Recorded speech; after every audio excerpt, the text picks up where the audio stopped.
ukun hal xabo ukun aan meesha saaray بعدين waxaan ku shubayaa oodka markaas kadib haddana waxaan ku shubaa insha Allah xabad ukun kaleento isku dhageysaa ma sha Allah wax kale ku soo shubaa insha Allah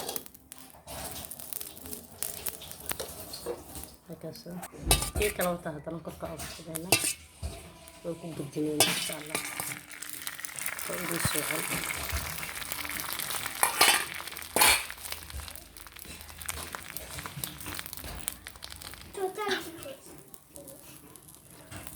وكدينا إن شاء الله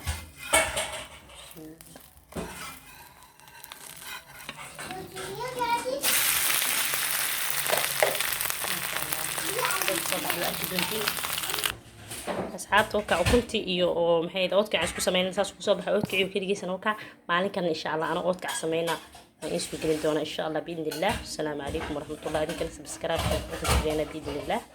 Assalaamu alaykum.